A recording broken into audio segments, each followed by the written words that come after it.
첫 언약에도 섬기는 예법과 세상에 속한 성소가 있더라. 예비한 첫 장막이 있고 그 안에 등잔대와 상과 진설병이 있으니 이는 성소라 일컫고, 또 둘째 휘장 뒤에 있는 장막을 지성소라 일컫나니, 금 향로와 사면을 금으로 싼 언약궤가 있고 그 안에 만나를 담은 금 항아리와 아론의 쌍난 지팡이와 언약의 돌판들이 있고 그 위에 속죄소를 덮는 영광의 그룹들이 있으니 이것들에 관하여는 이제 낱낱이 말할 수 없노라. 이 모든 것을 이같이 예배하였으니 제사장들이 항상 첫 장막에 들어가 섬기는 예식을 행하고, 오직 둘째 장막은 대제사장이 홀로 1년에 한 번 들어가되 자기와 백성의 허물을 위하여 드리는 피 없이는 아니하나니, 성령이 이로써 보이신 것은 첫 장막이 서 있을 동안에는 성소에 들어가는 길이 아직 나타나지 아니한 것이라. 이 장막은 현재까지의 비유니 이에 따라 드리는 예물과 제사는 섬기는 자를 그 양심상 온전하게 할 수 없나니, 이런 것은 먹고 마시는 것과 여러 가지 씻는 것과 함께 육체의 예법일 뿐이며 개혁할 때까지 맡겨둔 것이니라. 그리스도께서는 장래 좋은 일의 대제사장으로 오사 손으로 짓지 아니한 것, 곧 이 창조에 속하지 아니한 더 크고 온전한 장막으로 말미암아 염소와 송아지 피로 하지 아니하고 오직 자기의 피로 영원한 속죄를 이루사 단번에 성소에 들어가셨느니라. 염소와 황소의 피와 및 암송아지의 죄를 부정한 자에게 뿌려 그 육체를 정결하게 하여 거룩하게 하거든, 하물며 영원하신 성령으로 말미암아 흠없는 자기를 하나님께 드린 그리스도의 피가 어찌 너희 양심을 죽은 행실에서 깨끗하게 하고 살아계신 하나님을 섬기게 하지 못하겠느냐. 하나님의 말씀입니다. 하나님께 감사합니다. 오늘 본문을 통해서 히브리서가 우리에게 주는 교훈은 예수 그리스도로 말미암아 이루어지는 하나님과의 막힘없고 제한 없는 교통의 관계의 열림을 얘기합니다. 이것은 생각도 못하는 일이에요. 왜냐하면 구약 백성이 하나님을 자신의 하나님을 섬기고 이방인과 구별되어지는 특별한 지위에 있다라고 생각을 하였더라도 그들에게 있는 지성소는 사실은 가려지고 닫힌 곳이었습니다. 하나님께 나아갈 수가 감이 없는, 그러니까 하나님께 나가는 것은 아주 지극한 제한 속에서 하나님께서 특별하게 내가 너희와 연결되어 있고 내가 너희를 잊지 않는다고 보여주는 한 가지 상징을 통해서만 들어갈 수 있어요. 그것은 뭐냐면 대제사장이 지성소에 1년에 한 번 들어가는 일이었어요. 그걸 통해서 우리가 하나님과의 언약 백성으로 관계가 열려져 있고 이어지고 있다는 사실을 알 따름이요, 그 외에는 항상 지성소는 들어갈 수 없는 것이요, 그들에게는 하나님께 나아갈 수 없는 일종의 닫힌 공간이었죠. 제사를 드리면서 하나님의 명하신 제사의 율법대로 제사를 드리지만, 그러나 그것은 자신들이 자유롭게 하나님께 나아갈 수 있다는 사실을 보장해 주는 것으로 여겨질 수가 없었습니다. 그들에게는 실제로 하나님의 임재가 이루어지는 장소인 지성소에는 문 열고 들어갈 자유와 권한이 없었고, 그런데 이 지성소 안에는 언약궤가 있고 언약궤 위에 속죄소가 있어요. 속죄소의 자리를 통해서 흘러내려오는 자비와 용서의 은혜를 아무 때나 좋게 항시 받을 수가 없는 일이 되어지는 거죠. 그래서 지성소는 살 수 있는 길이 있는 곳인데도 아무나 들어갈 수 없고 항시 들어갈 수 없으니 사실은 막혀진 것이어서 삶과 죽음의 경계선처럼 쫙 되어 있는 거죠. 열려져 있어서 살 수 있으나 항상 닫혀 있음으로 죽음을 생각할 수 있는 이런 엄숙한 자리였어요. 그 지성소는 모든 죄인에게 죽음을 말합니다. 그리고 사는 일은 대제사장의 대속죄일에 한 번 열려지는 일. 그래서 그걸 통한 율법에 되어진 제사 양식을 통해 생명을 부지해가는 거죠. 그렇게 되어가는 거죠. 그러니까 신약시대 복음의 은혜 안에서 하나님께 나와 예배하고 누리는 이 영적인 자유함과 사죄의 기쁨은 저들에게는 상상할 수가 없는 것입니다. 오늘 히브리서는 유대 그리스도인들 가운데서 다시 모세의 예법대로 돌아가 예배하고 가겠다는 그들의 어리석음을 깨우쳐 주기 위해서 너희가 돌아가자는 것은 지성소, 그것은 닫혀진 지성소인데 왜 열린 지성소로 나가지 않고 닫힌 지성소로 가느냐라고 그 얘기를 말해주고 있는 것이에요. 오늘 9장 1절부터 7절을 먼저 보면 옛 성막의 구절을 쭉 제시해주고 있습니다. 1절부터 보면 첫 언약에도 성기는 예법이 있었고 세상에 속한 성소가 있었더라. 하늘에서 내려진 성소에 세상에 만든 성소죠. 하나님 물론 알려준 식양대로 만든 것이었어요. 근데 그곳은 첫 장막이 있고 그 다음에 등잔대 상과 지점이 있고 소위 성소라는 곳이 있었다. 이 성소는 제사장들이 항상 출입하며 진설병을 갈고 또 등잔대에 기름을 부어 항상 불이 꺼지지 않도록 하는 그런 곳이었어요. 이 성소의 자유로운 출입은 하나님과 우리가 열린 교제 관계에 있습니다를 보여주는 상징성이 있지만 정작 둘째 휘장이 되어 있는 장막을 지성소라 했는데 이 지성소에는 언약궤, 금향로 그리고 그 안에 만나를 담은 금항아리, 아론의 쌍난 지팡이, 언약의 돌판 그리고 속죄소를 덮는 영광의 그룹이 있었습니다. 이것들에 관해는 낱낱이 말할 수 없노라. 이런 구조 자체를 왜 자세히 이렇게 쭉 나열하고 있을까요? 이거는 유대인에게는 다 아는 상식이에요. 근데 이 구조 자체가 뭘 말하느냐? 그 의미를 깨달는 거죠. 그것은 뭐냐면 성소와 지성소가 분리되어 있지 않은가? 아무나 못 들어간다는 것이죠. 휘장으로 두 번째 휘장으로 딱 가리워져서 성소와 지성소가 철저히 분리되어 있죠. 하나님께서는 거룩하시니 너희 죄인은 임의로 들어올 수 없다. 접근금지예요. 접근금지. 죄인이 하나님의 임재의 상징인 자리인 지성소에는 자유롭게 들어올 수 없다. 따라서 이걸 일깨우는 거죠. 보라, 성막과 성소의 성소와 지성소에 가로막는 둘째 휘장은 무엇을 의미하는가? 하나님은 거룩하신데 죄인은 우리는 하나님께 자유롭게 들어갈 수 없다. 그런데 그곳으로 다시 가는가라는 거예요. 지성소는 항상 닫혀 있었죠. 일반 제사장이라고 아무나 들어가는 것이 아니에요. 오직 대제사장만 1년에 한 번. 근데 들어가려면 조건이 필요해요. 그것은 뭐냐면 속죄의 피의 제사입니다. 왜 피 없이는 못 들어갈까요? 죄인이 거룩한 하나님을 그냥 만날 수가 없거든요. 죄인이 거룩한 하나님께 나와 예배하며 평강과 안식과 안전하려면 하나님께서 그 죄인에게 죄를 묻지 않는 깨끗한 속죄의 은혜가 철저히 요구된 것입니다. 죄값은 무엇이죠? 사망이잖아요. 그러니까 죄값을 치러야 될 죄인이 하나님께 이르면 영원한 사망밖에 없죠.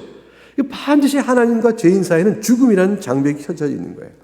그러니까 거룩한 지성소 앞에는 거룩한 하나님과 그 밖에 있는 죄인이 만나는 장소에 죽음이라는 커튼이 단단하게 있는데 이걸 깨트릴 자가 없어요. 죽음이라는 장막을 누가 깨트릴 수가 있겠어요? 아무도 없죠. 그래서 그 죽음이라는 장막을 거들고 대제사장이 한 번 지성 들어가기 위해서는 속죄의 상징으로 하나님 명하신 바 된 피의 제사가 필요했습니다. 근데 이 피의 제사는 짐승의 피였어요. 짐승의 피는 결코 사람의 죄값을 대신할 만한 것이 아니었죠. 그건 그림자라 하는 것이죠. 짐승의 피는 그림자지 실제 죄를 씻겨주는 효력을 지니고 있는 실체가 아니었습니다. 하나님은 이스라엘 백성에게 성막으로 또 성전으로 항상 그들의 중심 속에 있었지만 그런 불구하고 죄인인 그들은 하나님께 자유로이 나갈 수가 없었던 것. 하나님이 계신 지성소 임재의 처소를 향하여 그들이 예배할 수 있었지만 그러나 그 안으로 들어가 교제할 수 없는 것. 죄인은 접근이 차단된 죽음의 커튼 앞에서 머물러야 했던, 그래서 그림자인 모든 모세 율법에 의한 예식을 따라 하나님을 예비하지만 그들 마음속에는 반복되고 반복되는 그런 제사 외에는 다른 방법이 없었고, 그걸 통하여 오직 영원한 한 번의 제사를 드리는 참된 대제사장이신 메시아 오기를 기다려야 했다는 신학 구조. 그것이 이제 율법의 옛 언약의 예배 구조였습니다. 그런데 성령께서 8절부터 10절에 가게 되면 이 첫 장막을 보여준 것이 어떤 한계점을 보여준 것을 보여주기, 이 구조 자체가 무엇인가를 설명해줘요. 성령께서 이와 같은 장막의 구조를 보인 것은 성소에 들어가는 일이 아직 나타나지 아니한 것이라. 지성소에 들어갈 길이 없었던 거죠. 이 장막은 현재까지 비유다, 다시 한번 교훈을 주게 한 것이었다. 무엇이냐면 너희가 드린 예물과 너희가 드린 제사가 너희의 양심을 온전히 깨끗하지 못하게 하지 않느냐. 짐승의 피가 우리의 양심을 정결케 하지 못합니다. 이런 것은 먹고 마시고 여러 가지 씻는 것과 함께 육체에 따른 예식의 법도일 뿐, 이것이 완전히 새롭게 될 때까지 임시로 주어진 것에 불과한 것이다. 그래서 예표적이요 임시적인 것이요 한계적 효용을 얘기하는 것이에요. 그런 것으로 성령께서 보이셨다. 이것을 보이시고서 이미 주신 것이니 너희는 이미 성막과 성전의 이 구조를 잘 보고도 그 의미를 깨닫지 못하느냐. 너희 양심이 어떠하냐? 라고 물어보신 거죠. 너희 그 양심으로 과연 하나님께 나갈 수 있느냐. 길이 아직 나타나지 않았다는 것은 길이 전혀 없다는 것은 아니죠. 완전한 접근이 허락되지 않은 거예요. 1년에 한 번 대제사장만 열어진 것 뿐이니까 이렇게 제한적으로 닫아놓다가 열어주시는 것은 이 자체가 실체가 아니요 완성이 아니라는 걸 보이신 거죠. 그러니까 모형적 한계, 예표적 한계성이 대속죄의 대제사장만 속죄 피의 제사를 입어 자기를 정결케 한번 들어갈 수 있었다는 것은 완전히 닫혀진 것은 아니에요. 그러나 닫혀진 것이죠. 왜냐하면 제한적 열림으로 인해서 저들에게 길은 열어뒀을 때 완전히 열어진 거 아닌 것. 그래서 이것은 뭐냐면 예표적인 것이다 라는 사실을 보여주는 것이에요. 양심이 온전케 되어지 못하는 일, 제사를 반복해 드려야 하는 일, 짐승의 피가 우리의 죄책을 제거할 수 없다는 한계성, 이것이 모세 율법 아래에 들여진 성막과 성전, 제사 모든 것의 한계였습니다. 양심을 일부러 짚은 것은 양심이야말로 우리가 죄책을 인식하는 자리죠. 내가 양심이 화에 맞았다. 그런 죄의 책임을 인식하지 못합니다. 짐승의 피는 이 양심으로 따른 죄인들이 와서 하나님이 정하신 의식도 예배함으로 인해서 내가 하나님 앞에서 용서의 은혜, 속죄 제사를 드렸으니 내가 주 앞에 정결하게 된 것이다 라고 생각하지만 내면 안에서의 실제 양심에 따른 죄책의 완전한 사함을 확신하기가 어려운 것이었어요. 왜냐하면 그것은 결국은 짐승의 피였고 정작 지성소에 있는 하나님은 배웁지 못하는 한계 안에서 머물러 바라만 봐야 되는 거죠. 그러니까 하나님의 임재와 그분의 그 은혜의 교통은 바라보는 여전히 대상이었던 거예요. 여전히 소망을 바라봐야 했던 것은 결국 이것이 메시아 대망의 마음과 연결돼야 되는 신학 구조죠. 지금으로는 메시아를 볼 수가, 메시아를 바라보는 의미는 알 수 있는데 그분이 오시기를 기다리는 그러한 상태 속에서 미완성적 닫히심, 그것을 경험해야 했다는 것입니다. 그런데 오늘 본문의 11절 14절에 결정적인 얘기를 하는 거죠. 11절부터 보면 전환이 이루어져요. 그리스도께서 장래 좋은 일에 대제사장으로 오셨다. 이제 그리스도께서 예수 그리스도의 대제사장이시다 이런 말씀을 했어요. 이분은 어떤 분이냐? 손으로 짓지 아니한 것, 이 창조 세상에서 속하지 아니한 것, 세상에 속한 성소가 아닌 이 창조에 속하지 아니한 더 크고 온전한 장막으로 말미암아 자기 피로 영원한 속죄를 이루사 단번에 성소에 들어가셨느니라. 이런 대제사장은 없었던 거죠. 어떻게 자기 피로 들어가요? 죄인이 자기 피로 자기 죄를 씻고 들어갈 수는 없는 거죠.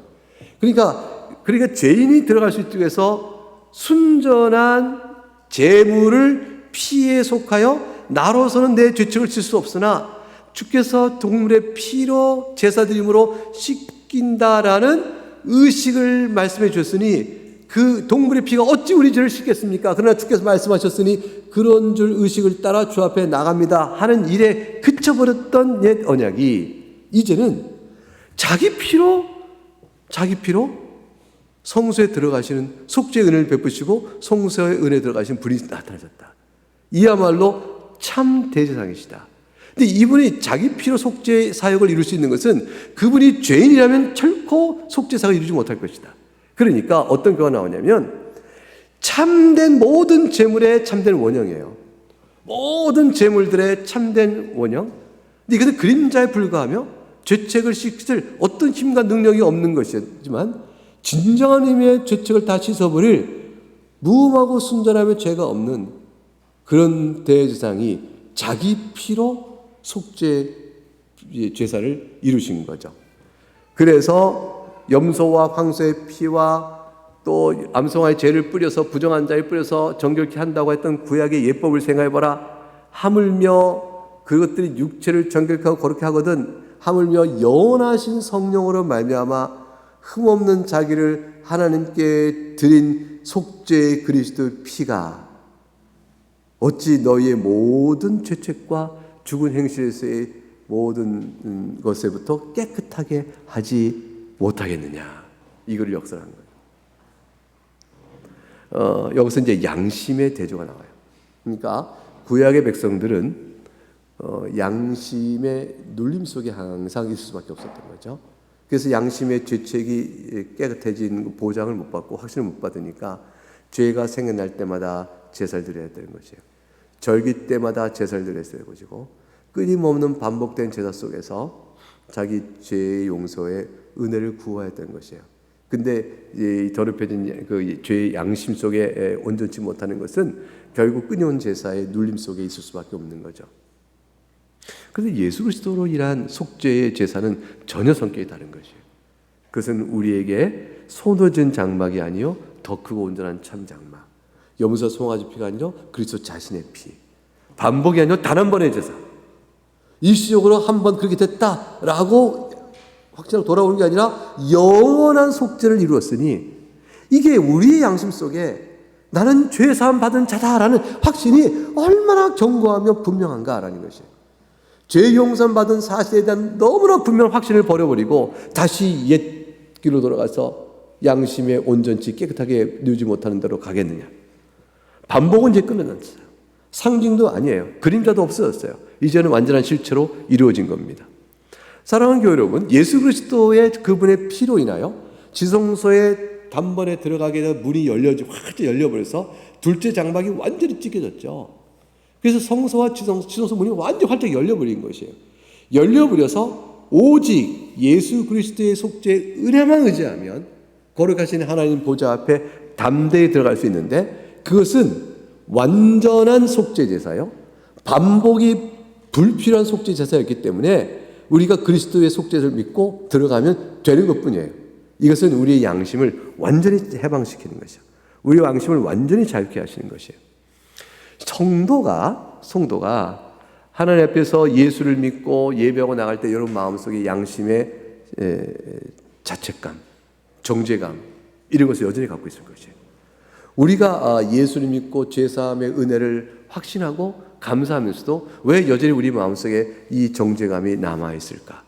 그것은 실제 이 정죄감이란 주관적 느낌 때문에 이것 때문에 우리가 실제로 하나님께 완전한 사죄를 예수 그리스도를 말하며 사죄를 못 받은 것이 아니에요. 이거는 구분해야 되는 거예요.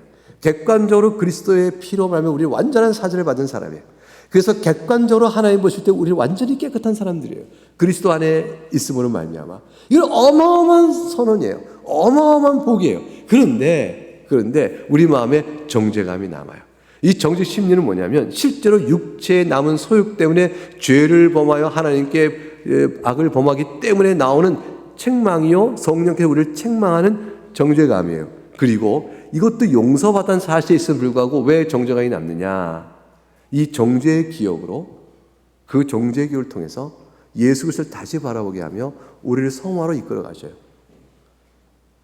정죄감 자체가 전혀 없게끔 무감각한 자가 되는 것이 아니에요. 양심을 온전히 깨끗하게 했다는 것은 우리 하여금 어떤 죄를 내가 육체 가운데 남아있는 소욕 때문에 죄를 범해도 감각이 없는 자가 됐다는 뜻이 아니고 오히려 감각이 예민한 자가 되어져요. 용서받은 죄지만 그 잘못의 그 죄의 성질이 무엇인가에 대한 인식은 그대로 남는 거예요. 내가 어떤 죄를 범했는가 하는 죄에 대한 인식, 죄의 성질, 죄의 성질로 인한 아픔, 자책, 이것은 그대로 기억 속에 남고 심리에 남아요. 그거 그대로 남아있지만 사실 그걸로 인한 하나님의 정죄는 사라졌어요. 정죄가 사라졌으니 괜찮다. 나는 아무 죄도 안 진 자처럼 살 수는 없는 거예요. 아무 죄도 안 진 자처럼 살도록 하신 것이 아니고 용서받은 자로 살게 하시는 거예요. 그래서 죄의 성질에 대한 기억은 남아요. 그 죄의 성질은 더 뚜렷이 남고요. 죄의 성질은 더 예민하게 남고요. 그래서 전에보다 더 죄의 감각은 예민해져요. 그러나 용서의 확신은 더욱더 커져요. 왜냐하면 예민해진 죄의 감각과 성질은 다 용서받던 사실을 더 바라보게 만들거든요. 아, 주께서 이렇게까지 완전하게 철저히 용서하시는 분이시구나. 내가 예수 외에 어디로 갈까? 주님 외에 내가 어디로 갈까? 영생은 오직 주께만 있습니다 라고 고백할 수밖에 없는 거죠. 그래서 성도는 죄의 눌림이 아니라 양심에 깨어있음으로 인한 하나님 앞에 죄송스러운 마음, 하나님께 슬퍼하는 마음, 그런 마음을 가져요. 그러나 죄에 슬퍼하고 아파하는 마음을 갖지만 용서받은 자의 행복과 평안과 위로와 하나님께 나가는 확신을 절대로 놓치지 않아요. 이게 예수 그리스도의 복음이 주는 성도의 신앙의 양심의 성향이에요. 그래서 성도는 한편으로 모든 자 앞에 나는 나만큼 깨끗이 산 자이 있어봐라 이런 말 절대로 안 해요. 절대 안 해요. 왜냐하면 양심이 자신이 범한 죄들, 지금도 역사하고 있는 육체의 소욕들, 이것들에 대한 죄의 성정이 뭔지를 알기 때문이죠. 그러나 예수 믿는 사람은 얘기해요. 모든 죄를 용서하신 그리스도의 은혜를 자랑한다. 내가 확신한다. 이렇게 살아요. 그러면 성도는 죄에 눌려서 신음하며 살아야 되는가? 이런 질문이 나오죠. 그렇지 않아요. 그리스도의 속죄의 은혜를 바라보며 용서의 은과 모든 죄책부터 사함받고 영원한 형벌로부터 면케받고 그리스도의 의를 내가 입어 주의 말씀대로 살고자 하는 성령의 소욕도 살아가는 삶의 변화된 모습 속에서 즐거움과 희락과 기쁨이 있어요. 이 기쁨도 살아가는데 만일 성도가 이 지향점에서 조금 흔들리면 또는 나태하고 게을러지고 또 감각이 무딘 자처럼 행하면 반대가 이렇게 눌려오죠. 내 마음속에 떠오르는 죄의 정죄감이 실제 정죄가 아니라 스스로 만든 일종의 그 죄의 성정에 대한 인식인데 그것이 우리를 막 일깨우죠. 그래서 눌림이 있게 되어져요. 하나님을 사랑하고 예배를 사랑하고 그리스도의 찬양 가운데 방향을 두고 있는 사람에게는 이 모든 것들에도 불구하고 덮어 가리우시는 지성소에 들어가는 자유로움과 확신이 담대히 있는 반면에 하나님을 향한 초점에서 점점 영적으로 이탈하여 세상을 바라보고 육체의 욕심을 따라 사는 일에 넘어져 버리는 일들, 영적 나태와 게으름과 이름 속에서 있게 되어지면 점점 그리스도의 용서의 확신은 멀어지고요. 뭐만 더 작용하냐면 자기 안에 남아있는 죄의 인식과 기억들이 작동하여 자기를 누르게 되어집니다. 의심하게 만드는 거죠. 그래서 다시 말씀 앞에 돌아와야 돼요. 다시 은혜의 수단 앞에 들어와서 새롭게 바라보면서 그리스도를 바라봐야 되는 것입니다. 복음의 본질은 단순한 마음속의 감동이 아니에요. 위로 주는 것이 아니에요. 여러분 마음속에 괜찮아요. 심리적 위로와 상담이 아니에요. 복음은 심리적 상담이 아니고 여러분 마음을 만져주는 어떤 기술이 아니에요. 복음은 객관적 선언이에요. 이것이 실체다. 여러분이 주어진 객관적 사실이다. 그리스도께서 우리의 모든 죄값을 다 치르셨습니다. 이제 그를 믿는 자마다 생명 얻습니다. 성령 하나님께 여러분 마음에 감동시켜 과연 여러분이 진실로 회개하고 그리스도의 용서를 바라보는 마음을 갖고 있다면 주를 붙드세요. 이걸 선언하는 것이에요. 예수를 믿으면 그러면 객관적 속죄 사역이 우리에게 적용되는 것입니다. 그러면 결과가 뭐가 되죠? 살아계신 하나님을 섬기는 자로 살아가야 되죠. 살아신 하나님을 예배하고 섬기며 그를 즐겁게 하고 그를 영원하게 하는 일적으로 내 마음을 쏟는 일로 바뀌어져요. 어둠 속에서 영장 정죄에서 갑자기 빛 가운데로 확 바뀌면서 주님을 향해 나아가는 자가 되어지는 거예요. 주님을 향으로부터 무서워 도망가던 자 속에서 다시 돌이켜 주님을 향한 나간 자로 되어지는 거죠.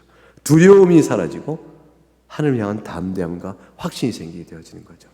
하나님부터 거리껴 숨고 무서워하는 자가 아니요 하나님이 나를 사랑하고 받으신다는 화목과 용서와 자비 앞에, 인애 앞에, 그 신실한 앞에 하나님하고 나가게 되어지는 거죠. 우리 앞에 지성소가 확 열린 문으로 나가는 거예요. 그래서 우리는 하나님, 살아계신 하나님 아버지, 우리 아버지 이렇게 하나님 이름을 부르며 나갈 수가 있고 어디서라도 기도할 수 있으며 어떤 상황에도 주의 이름을 부를 수가 있는 것입니다. 이 열린 지성소는 우리와 하여금 죄 가운데 임의로 방종하게 살도록 열어주는 것이 아니잖아요. 그러니까 이런 은혜를 입은 자는 자기의 육체의 소욕에 따라 죄의 성질에 대한 지각과 감각이 남아있어서 하나님 앞에서 다시 그리스도를 바라보게 하지만 속죄는 반복되지 않기 때문에 용서를 확신하고 나가게 되면서 성화의 길로 우리를 이끌어 가셔요. 그걸 이끌어 가셔요. 그런 성화의 길로 이끌어 가기 때문에 결코 방종, 임의로, 함부로 사는 일들을 허락하지 않는다. 그것이죠. 그래서 넘어질 때도 있고 실족할 때도 있어요. 성도는 그래요. 그렇지만 다시 일어서는 은혜 손길 앞에 붙잡히는 거죠. 그리고 새로운 은혜를 계속 받아 누리게 되어집니다. 이것이 활짝 열린 지성소예요. 닫혀진 성소 성막의 성전의 지성소와는 전혀 다른 성소죠. 자, 죽음의 커튼, 거룩하신 하나님과 죄인 사이를 막아버린 이 무시무시한 죽음의 커튼을 누가 열어버렸죠? 누가 찢어버렸죠? 예수 그리스도, 그분의 피입니다. 그래서 우리는 지금 예배할 때 여러분의 죄책과 양심을 부분적으로 달래며 그거를 일시적으로 반복되더라도 그거를 찢겠다고 나오는 동물의 피가 여러분 어디 있어요? 여러분이 어떤 동물 갖고 암송아지 가지고 오셨어요? 여러분이 숫송을 가지고 염소를 가지고 오셨어요? 예배당 나오면서 아무것도 안 들고 빈손 들고 나옵니다. 오직 여러분이 예배 나올 때 오직 하나님께 예배할 때 나온 준비한 것은 여러분의 양심에 따른 마음이에요. 하나님 사랑합니다. 예수 그리스도의 용서를 사랑합니다. 주님을 예배로 갑니다. 하나님 우리 아버지시잖아요. 라고 나오는 여러분의 심령의 그 깨끗한 외에는 어느 것도 여러분이 가지고 나온 것이 없어요. 우리 그 사랑 앞에 감사하여 여러분이 마음을 준비하고 예물을 준비하고 그리고 옷 단정하게 입고 나오잖아요. 그거 외에 여러분 하나님 앞에 나올 때 뭘 가지고 나온 게 있어요? 철저히 은혜를 받으러 나오신 거죠. 하나님께서 뭘 드려서 값으로 드릴 수 있는 것을 준비해 나오신 게 있어요. 예배 나올 때 여러분이 드리는 헌물이, 헌상이 여러분을 값으로 드리는 예배에 대한 값을 드리는 것이 입장료 되는 거예요? 그거 아니잖아요. 얼마나 인색해 우리가 그나마 헌물 드릴 때도. 그런데도 하나님 받으시잖아요. 이건 다 감사잖아요. 우리는 은혜로 감사 나올 따름입니다. 하나님을 감히 아버지라고 부르면서 말이죠. 지성소가 확 열려 있는 거죠. 우리는 죄책에 눌려 살지 않습니다. 그러나 죄책으로 인한 죄의 성질은 뚜렷이 기억합니다. 우리는 멀리 하나님을 멀리서 두려운 눈으로 바라본 자들이 아닙니다. 하나님께 막 달려가는 자들입니다. 여전히 연약하지만 그리스도의 피가 우리를 다 깨끗이 하셨기 때문이에요. 우리는 닫힌 지성소가 아니라 열린 지성소로 나온 거죠. 자, 예배당이 열린 지성소예요. 보셔요. 들어올 때 닫힌 커튼 부근 휘장 열고 들어오셨어요? 이 4층, 1층에 현관 들을 때 휘장이 있던가요? 없죠? 예배당 문이 없잖아요. 여러분 여기 와서 앉는 동안 뭐가 여러분을 막은 게 있어요? 없어요. 공간적으로 다 열린 지성소예요. 열린 지성소에는 예수 그리스도, 그분의 복음의 선포, 이것이 속죄소를 대신하고 있는 거죠. 이제 이와 같은 은혜, 예수를 믿는 그 은혜가 얼마나 큰 것인가를 생각하면서 우리가 구약 성도들도 은혜 언약 아래 살았지만 구약 성도들이 누리는 은혜의 분량과 신약의 성도들이 누리는 은혜의 분량이 얼마나 다른가를 생각해 보세요. 구약 성도들이 하나님을 믿고 나간다고 했던 그들의 은혜의 빛, 세상에는 없었던 은혜의 빛을 이 구약 성경 전체 통해서 봤지만 약속된 메시아를 바라보고 있어야 했던, 그나마 이걸 깨달은 자도 소수였던 그 은혜를 우리 그리스도 오심으로 실제 오셔서 신약 성경을 통해 명백한 해설을 보고 구약을 다시 읽으니 하나님께서는 아담의 범죄 때부터 지금까지 용서의 은혜를 쭉 은혜의 언약을 이끌어 오신 것을 다 살피면서 우리가 얼마나 감격스러운지. 근데 우리에게 주신 것은 예수 그리스도의 그분의 속죄제사의 완성이란 말이죠. 그 은혜를 입고 주 앞에 예배하는 우리들이 얼마나 큰 은혜를 받고 있는가. 그러니까 구약에 읽으면서 성도들의 삶과 신앙적인 활동, 그들의 반응과 헌신, 그들의 찬양, 이거를 쭉 살펴보면서 우리가 저들의 찬양과 헌신을 따라가지 못하거나 그거를 이해하지 못하거나 그런다면 우리가 얼마나 오늘도 이 은혜를 조금 아는가라는 거예요. 넘치게 부어지는 이 객관적 은혜의 풍성함 속에 서 있으면서 그리스도의 사랑의 깊이와 높이와 넓이와 크기를 더욱더 알아야 되는데, 바닷물을 마셔도 끊임없는 바닷물처럼 그 풍성한 은혜를 마음껏 누려야 되는데 우리가 얼마나 빈약하게 하는가. 그러니까 구약의 빛 가운데 살았던, 그 빛으로 살았던 어떤 성도보다 우리는 신약의 이 풍성한 빛 가운데 있으면서 더 적은 은혜를 받는 자도 생기는 거죠. 그것은 바로 우리가 입을 열어 그리스도의 은혜를 받아 먹는 입이 크지가 않은 거예요. 우리 마음이 그리스도의 은혜를 받아 누림이 크지가 않은 거예요. 그 감사가 크지 않은 거예요. 그 사랑을 아는 일이 크지가 않은 거죠. 조금 열어서 맛보고 좋다 그리고 마는 거죠. 구약 성도는 그림자에 있면서 오실 메시아를 보면서도 입을 크게 열어서 약속을 믿고 그들 은혜를 기뻐했는데, 그래서 다윗은 약속의 메시아 때문에 자신이 천국에 가는 걸 알았잖아요. 약속의 메시아를 믿고 자기 부활까지 말았잖아요. 근데 우리는 약속의 메시아가 아니라 실제 오신 메시아를 보면서 부활을 보잖아요. 근데 이 부활이, 저들보다 부활의 기쁨이 약을 쓰면 이상하지 않아요? 오신 메시아를 바라보면서 자기가 부활할 것과 영원한 영생을 바라봤던 저들과 하늘 번영을 바랐던 저들의 믿음의 크기와, 우리는 이미 오신 사실 앞에서 다시 오신 그리스도 오시면 이루어질 이것을 바라보는 우리의 믿음의 크게 누리는 기쁨과 이게 영광스러움이 저들보다 못하다면 우리가 얼마나 믿음이 작은 사람들인가 알 수가 있죠. 떠먹는 것이 적은 거예요. 떠먹는 게 적은 거죠. 그리고 하나님의 은혜 앞에 반응하는 그 인색함이 우리에 있는 거죠. 교회는 이 은혜를 더욱더 강조하고 더 깨달아야 돼요. 더 감사해야 돼요. 더 풍성히 누려야 돼요. 예수님만을 자랑하면서 살아가는 우리가 될 수 있기를 주의 이름으로 축복합니다.